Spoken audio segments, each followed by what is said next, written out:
Hér hefur tekið 2 myndir inn sem við höfum mótað í wordart.com. Þið takið svona 6 til 8 myndir og mótið og ég ætla að fara hérna inn á wordart.com og create now og ég ætla að setja inn lista yfir hundategundir. Ég get farið hérna inn á Wikipedia og ég get tekið þennan texta hér í blokk, ég á Ctrl+C og farið inn í import og Ctrl+V. Ég geti breytt þessu í hérna R fyrir aftan þannig að þetta verði nefnifalli. Þið ráðið því.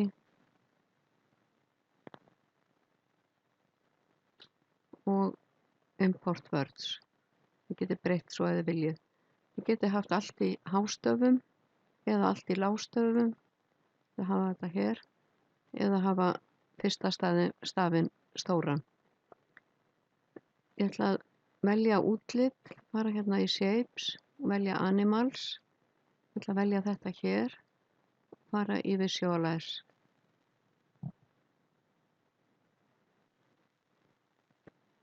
Þá kemur þetta svona. Og ef ég vil breyta útlitinu á letrinu þá get ég farið hér og smellt á þetta. Ég get líka valið fleiri en eina leturgerð. Haldið Ctrl niðri. Það er ekki allar í boði en ég ætla að prófa hérna. Já, þess er ekki í boði.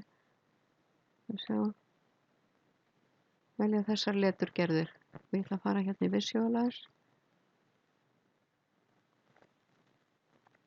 Og þá sjáum við að það eru mismunandi leturgerðir inn í myndinni. Og í layout þar getið þið valið hvernig orðin koma og í style getið þið valið það sem tilheyrir myndinni eða breytt sjálf og valið aðra liti.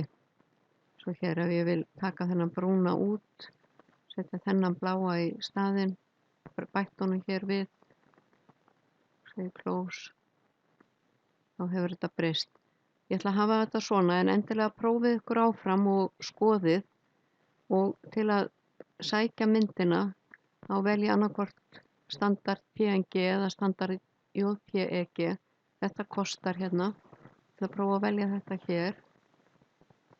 Sækja hana hér. Það fer eftir vefskoðaranum hvernig myndin kemur og ef ég ýti á hægri mús og vel afrita á ensku er það copy ef þið eru með þetta á ensku.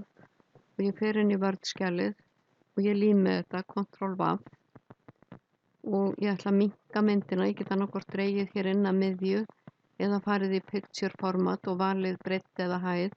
Það hafa hana 5 á breidd og þá kemur hún hér inn og ég ætla að vista.